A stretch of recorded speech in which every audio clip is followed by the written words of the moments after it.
Boa tarde, meu bom Luiz, querida Tainara, caros ouvintes, boa tarde.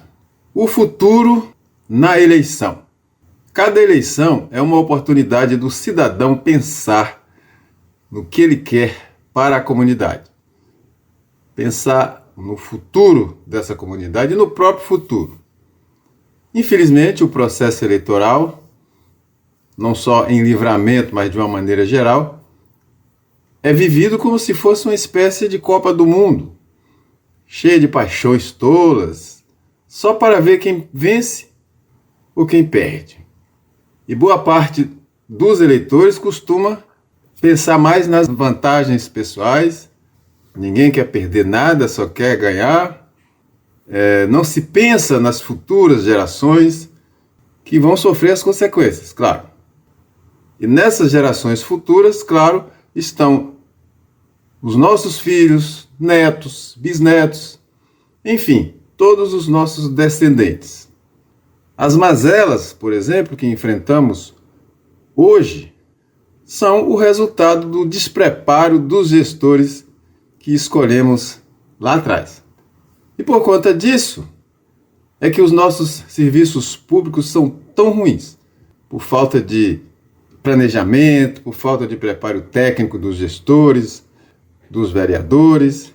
É uma situação ruim, quase que uma lástima, né? A situação na nossa educação, na saúde, na água que bebemos, no esgoto, na segurança pública, no trânsito, nas calçadas, nas praças, enfim, em quase tudo, tanto na sede quanto nos distritos e povoados.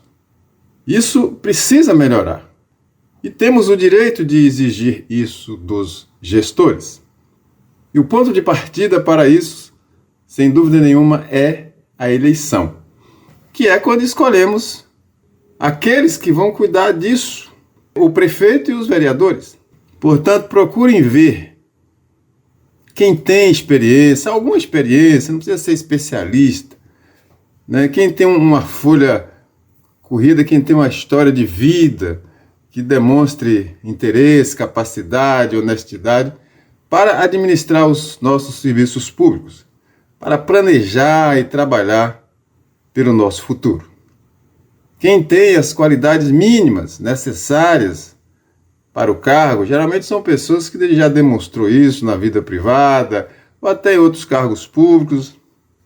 Não se deixe enganar por emoções teatrais, gratuitas, nem pelos mentirosos, corruptos, os despreparados e muito menos pelos aproveitadores.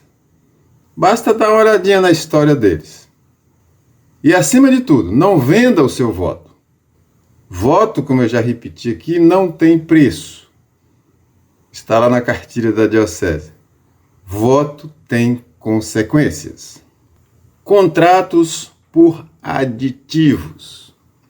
O bom gestor público revisa, cuida dos contratos feitos pelo município, pela prefeitura, para que eles sejam voltados única e exclusivamente para o interesse público. E foi o que prometeu, por exemplo, o prefeito Ricardo Ribeiro de Livramento ao iniciar o seu primeiro mandato. Eu até aplaudi na época. Ele se referiu ao transporte escolar, prometendo reduzir os valores até pela metade, alegando que havia apadrinhamento de prestadores pelos gestores anteriores. Só que ao invés de reduzir, como prometeu, ele aumentou, praticamente dobrou os valores. Aliás, em sua gestão, ele deu atenção muito especial a 2 contratos. Cuidou como se fosse o dono. Um deles é com o Alto Posto Irmãos Ribeiro. Não por acaso tem o seu sobrenome. E que vende combustíveis para a prefeitura com exclusividade, ou seja, só ele vende. Não tem concorrência. E o outro contrato é com a empresa Araújo Alves Empreendimentos para fazer o transporte escolar e de aluguel de máquinas pesadas. Esses contratos têm os seus valores reajustados de vez em quando e os prazos prorrogados acima do limite legal sem licitação. Estão na prefeitura há mais de 10 anos, só por aditivos. As mudanças, os ajustes, as renovações, tudo por aditivos. O que, inclusive, é contra a lei. A lei permite, mas tem um limite. Os dois contratos somam perto de 20 milhões de reais por ano, sem ter uma demanda justificada de serviços para isso. E não se sabe onde é gasto tanto combustível, nem qual é a relevância das obras onde as máquinas pesadas são usadas. Caberia, isso sim, uma revisão desses contratos. Mas, ao invés disso, o prefeito acabou de ampliar as fontes de recursos para pagar esses contratos, conforme foi publicado no Diário Oficial da semana passada. Pelo que foi publicado, tudo indica que os recursos serão tirados da área da saúde para pagar esses contratos. Não foi explicado direito, mas deve ter se esgotado a primeira fonte de onde saíam os recursos. Agora o prefeito vai lançar mão de recursos que viriam para a saúde. Isso é temerário, pois o setor de saúde precisa de investimentos para sair do caos em que se encontra. Construindo praças. E por falar em contratos, a Prefeitura de Livramento, em ato assinado pelo prefeito Ricardo Ribeiro e publicado no Diário Oficial do município, anunciou a contratação de empresas para construir 2 praças até o próximo mês de janeiro. Uma no povoado de Rio Abaixo e outra no distrito de Itanagé. O valor total dos dois, R$ 654.609. Claro que são obras cuja prioridade deve ter sido analisada, que vão valorizar e dignificar aquelas comunidades. Porém, foram anunciadas justamente em plena campanha eleitoral, o que certamente vai influenciar eleitor e vai favorecer a candidata da situação, criando uma desigualdade na disputa. Como o prefeito está em final de mandato, e com a eleição de novo prefeito ou prefeita em outubro, os moradores daquelas localidades correm o risco de não ver as praças prontas no prazo anunciado. Vereador reage.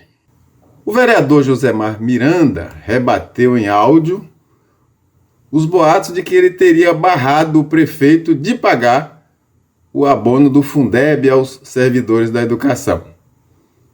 O projeto regulando o pagamento foi aprovado em maio deste ano por unanimidade, ou seja, todo mundo foi a favor, lá na Câmara de Vereadores, inclusive com o voto favorável de Josemar e de toda a bancada da oposição. Seriam em 3 parcelas, uma em junho, uma em setembro e outra em dezembro. Mas o prefeito, por hora, só pagou a primeira parcela. E alguém tentou culpar o vereador Zemar, como se ele mandasse no prefeito. Ele disse no seu áudio que seria uma aberração e uma contradição. De fato, pois logo ele, da oposição, mandar no prefeito, além de já ter votado a favor. Para ele, o prefeito não pagou a segunda parcela porque quer se livrar dos contratados, os quais legalmente não teriam direito. E Josemar anuncia que esses contratados serão demitidos logo após a eleição. Mas se eles fossem excluídos hoje do pagamento, se o pagamento fosse agora, antes da eleição, claro, e eles excluídos, claro que a situação ia perder o voto deles. E, por último, eu gosto sempre de destacar que o mundo avançou muito nos últimos tempos, no sentido tecnológico, principalmente na transmissão de informações, como provam a internet e a telefonia celular, com o iPhone, o iPad, o tablet. Estamos vivendo o sofisticado e veloz mundo da rede mundial de computadores, o mundo da era digital, do WhatsApp e das redes sociais. É uma realidade encantadora, que não se esperava fosse chegar tão cedo. Toda essa tecnologia está sendo colocada a serviço daquilo que necessitamos fazer em nosso dia a dia, facilitando muito as coisas. A vida ganhou mais velocidade. O nosso cotidiano foi transformado.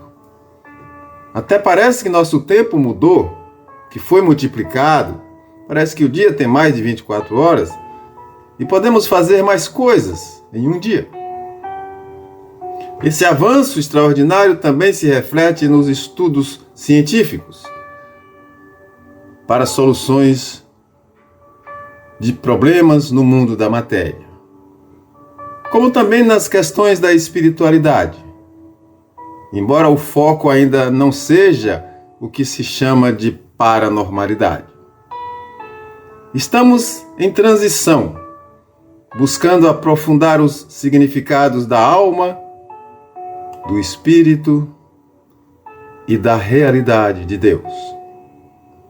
A pregação tradicional da fé já está superada pela exigência do próprio homem, sacudido pela energia que aponta para o encontro com o Criador. Entramos no tempo do Espírito de Deus, em que se torna obrigatório mergulhar no universo da espiritualidade. A pequenez humana ainda impede a explicação plena do que seja Deus.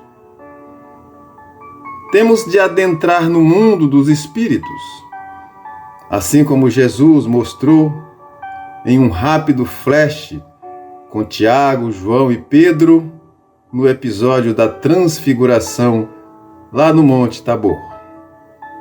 Cristo abriu as portas para essa nova visão da existência humana, acima do viver mundano, das tarefas e conquistas terrenas. Vamos então aproveitar isso para viver a realidade de Deus. Pensem nisso. E é o que trouxemos para hoje. Tenham sempre bom ânimo.